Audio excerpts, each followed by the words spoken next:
Hello everyone, welcome to Vitech solution. আজকে আমরা পড়ব আর্টিকেল। তো আর্টিকেল মানে হলো আমরা বুঝি এ এন এবং দিকে বোঝানো হয় আর্টিকেল হিসাবে।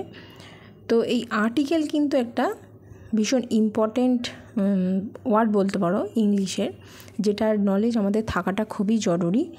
কারণ কোনো একটা নির্দিষ্ট বা অনির্দিষ্ট কিছু বোঝানোর জন্য কিন্তু আমরা আর্টিকেল ব্যবহার করে থাকি।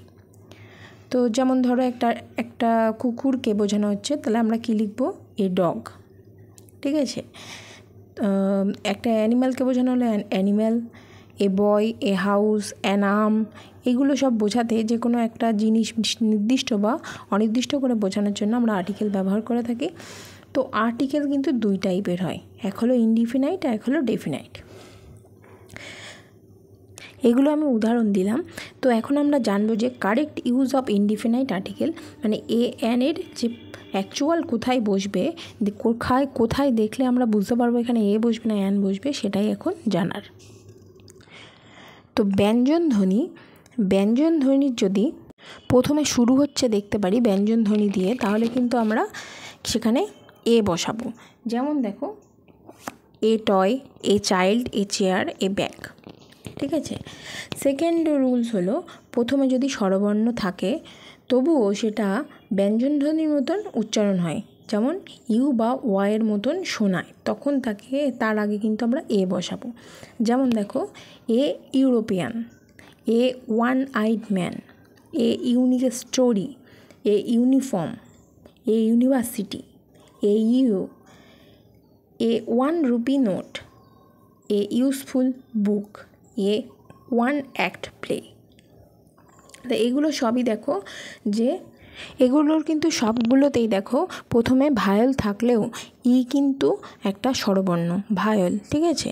কিন্তু এগুলো দেখো ইউরোপিয়ান, ইউ বা ওয়াইয়ের মতন উচ্চারণ কিন্তু এখানে শোনাচ্ছে, তাই জন্য এর আগে আমরা এ বসাবো। রুল নাম্বার 3, প্রথমে স্বরধ্বনি থাকলে অ্যান বসবে। প্রথমে যদি স্বরধ্বনি থাকে অ্যান বসবে, যদি সেটা ইউ বা ওয়াইয়ের মতন উচ্চারণ না হয়। যেমন an old man, an eagle, an umbrella, an apple, an elephant, an inkpot, an ox, an egg. এগুলো কিন্তু কেউই ইউ বা ওয়াইয়ের মতন উচ্চারণ হচ্ছে না, তাই জন্য এর আগে আমরা অ্যান বসাবো। রুল নাম্বার 4, প্রথমে অনুচ্চারিত এইচ থাকলে অ্যান বসবে। ঠিক আছে। যে ওয়ার্ডগুলো আমরা উচ্চারণ করি কিন্তু এইচটা সাইলেন্ট থাকে, এরকম অবস্থাতে কিন্তু সেই সমস্ত ওয়ার্ডের আগে আমরা অ্যান বসাবো। যেমন এক্সাম্পল দেখলেই তোমরা বুঝতে পারবে যে an honest man, an honest man, এখানে কিন্তু এইচের উচ্চারণটা সাইলেন্ট আছে। অ্যান আওয়ার, এখানেও কিন্তু এইচের উচ্চারণটা সাইলেন্ট। সেরকমই দেখো an heir, an honourable person, an honorary post.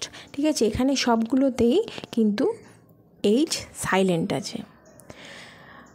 এখানে যে এক্সাম্পলগুলো দেওয়া এগুলো কিন্তু খুবই ইম্পর্ট্যান্ট এক্সাম্পল, এগুলো সচরাচর কিন্তু এক্সামে এসেই থাকে। রুল নাম্বার 5, কী আছে? প্রথমে ব্যঞ্জনধ্বনি থাকলেও যখন তা স্বরধ্বনির মতো শোনায় তখন অ্যান বসে। প্রথমে ব্যঞ্জনধ্বনি থাকলেও মানে কনসোন্যান্ট থাকলেও যদি সেটা ভায়োলের মতন উচ্চারণ হয় তখন কিন্তু অ্যান বসবে। যেমন an MA, an FIR, an X-ray, an MP, an LLB, an MLA, an HS school, an SDO. এগুলো কিন্তু সবই এদের সামনে কিন্তু কনসোন্যান্ট আছে, কিন্তু এরা ভায়োলের মতন শোনায়, তাই জন্য এদের আগে সবার আগে অ্যান বসছে। 6 নম্বর রুলস হলো, বড় শব্দ সমষ্টিকে নির্দেশ করে এমন সংক্ষিপ্ত রূপেরও আগেও কিন্তু এ বা অ্যান বসে।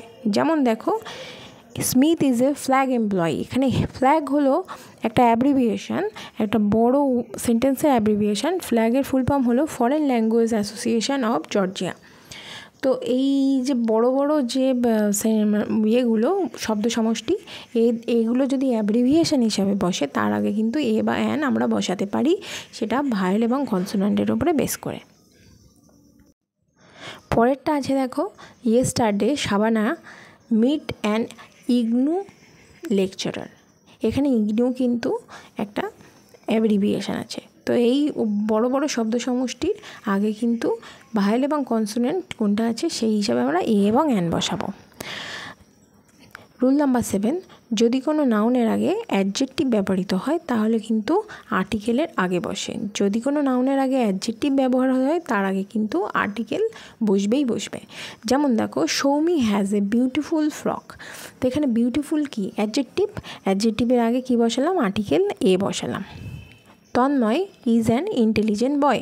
ইন্টেলিজেন্টটা কি? অ্যাডজেক্টিভ, তার আগে কি বসিয়েছি? An article. I was the only person left on the train। তো বলছে এখানে দেখো, দ্য অনলি কিন্তু অ্যাডজেক্টিভের আগে আমরা আর্টিকেল বসিয়েছি দি। রুল নাম্বার 8, যদি কোনো অ্যাডজেক্টিভ প্লাস নাউন থাকে, ঠিক আছে, অ্যাডজেক্টিভ প্লাস নাউনের আগে অ্যাডভার্ব ব্যবহৃত হয় তখন তার আগে কিন্তু আর্টিকেল বসবেই। তো এখানে দেখো যে Swati is a very intelligent girl. এখানে ভেরিটা হলো কি? অ্যাডভার্ব। তো আমি কি বলেছি? অ্যাডভার্বের পরে কি হবে? অ্যাডজেক্টিভ প্লাস নাউন বসবে। তো ইন্টেলিজেন্ট হলো অ্যাডজেক্টিভ, গার্ল হলো নাউন। তাহলে বোঝা গেল অ্যাডভার্বের পরে অ্যাডজেক্টিভ এবং নাউন যদি থাকে তার আগে কিন্তু আর্টিকেল বসবেই।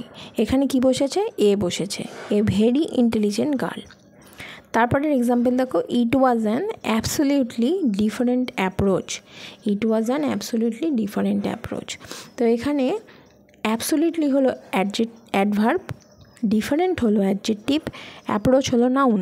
তো অ্যাডভার্বের পরে অ্যাডজেক্টিভ এবং নাউন আছে, তো এর আগে কি বসিয়েছি আমরা? অ্যান বসিয়েছি। অ্যাবসলিউটলি হলো অ্যাডভার্ব, ডিফারেন্ট হলো অ্যাডজেক্টিভ, অ্যাপ্রোচ হলো নাউন। তো অ্যাডভার্বের পরে অ্যাডজেক্টিভ এবং নাউন আছে, তাহলে অ্যাডভার্বের আগে হবে আর্টিকেল, সেটা হলো অ্যান। রুল নাম্বার 9 আছে, এ এবং অ্যান এই সিঙ্গুলার নাউনের আগে, এ এবং অ্যান ওই সিঙ্গুলার নাউনের আগে অথবা such, what, many, rather, quite, half এর ঠিক পরেই বসবে। ঠিক আছে, দেখো সিঙ্গুলার নাউনের আগে, আসল কথা হলো সিঙ্গুলার নাউনের আগে এবং এই যে ওয়ার্ডগুলো such, what, many, rather, quite, half এগুলোর পরেই বসবে। যেমন he had taken quite a risk. এখানে দেখো রিস্কটা হলো সিঙ্গুলার নাউন, আর এখানে দেখো কোয়াইটের পরে বলেছিলাম যে এ অথবা অ্যান বসবে, তবে এখানে কি বসেছে? এ বসেছে। ঠিক আছে, he had taken quite a risk when he had decided to start his own business. তারপরে কি বলছে? নেক্সট এক্সাম্পল হলো many a student comes late to the class. এখানে স্টুডেন্ট হলো সিঙ্গুলার নাউন, তার আগে বসেছে আর্টিকেল, সেটা হলো এ। ঠিক আছে, যে মেনি এ স্টুডেন্ট, এখানে মেনিটা হলো কিন্তু এই যে সাচ, হোয়াট, মেনি, রাদার এগুলোর পরে বলেছি আমি আর্টিকেল বসবে। তো মেনির পরে আর্টিকেল বসেছে, কিন্তু সিঙ্গুলার নাউনের আগে আর্টিকেল আবার বসেছে। তো এই ওয়ার্ডগুলোর পরে বসবে এবং সিঙ্গুলার নাউনের আগে বসবে। ম্যাচ করাতে পারছো নিশ্চয়ই, যে এই রুলসটা পড়ার সাথে সাথে কিন্তু এক্সাম্পলগুলো ম্যাচ করে করে পড়তে হবে, তাহলেই মনে থাকবে। পরে দেখো, she was in such a hurry to catch the train. সাচের পরে বসবে বলেছিলাম, সাচের পরেই বসেছে আর্টিকেল, হারি হলো সিঙ্গুলার নাউন, তার আগে বসবে, তো তার আগেই বসেছে।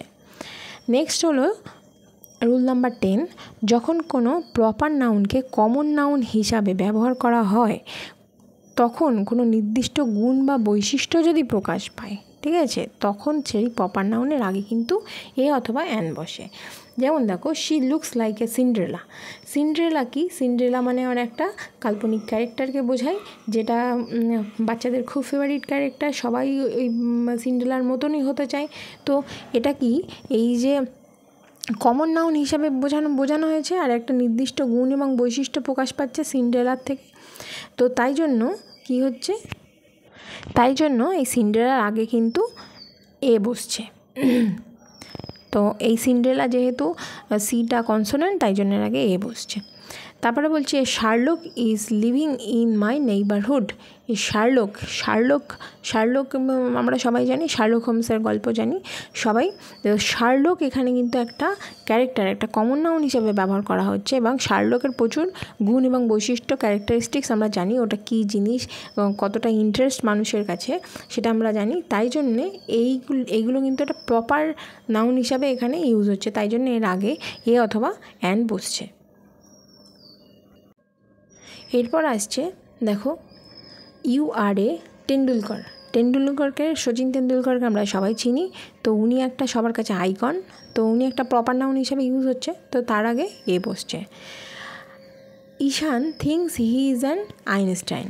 তো আইনস্টাইন তো একজন বিজ্ঞানী, সবাই আইনস্টাইনের মতনই হতে চায়, তো এটা একটা সবার মধ্যেই কমন গুণ এবং বৈশিষ্ট্য, তো এটা প্রপার নাউন হিসাবে কাজ করছে, তাই জন্য এর আগে অ্যান বসেছে।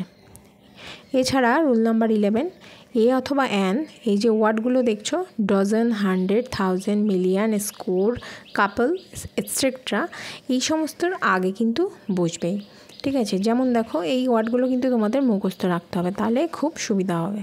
My father bot A dozen bananas. আমার বাবা 1 ডজন ব্যানানা কিনেছে।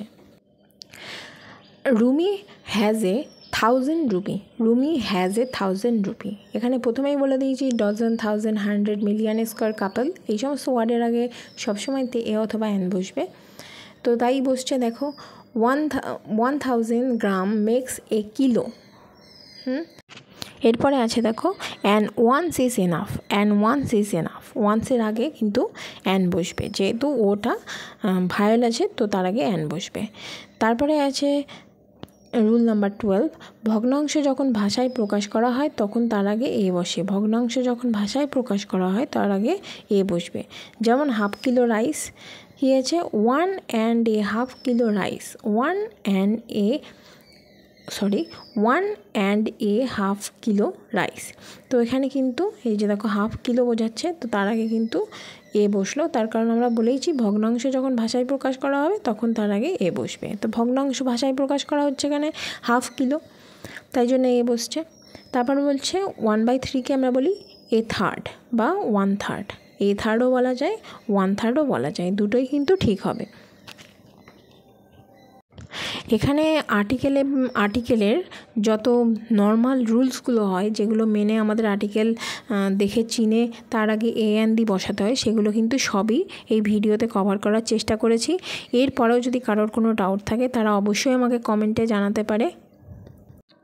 আর যদি ভিডিওটি দেখে মনে হয় তুমি কিছু শিখতে পেরেছো, তাহলে অবশ্যই ভিডিওটিকে একটি লাইক করো এবং নিজের বন্ধুদের সাথে শেয়ার করো।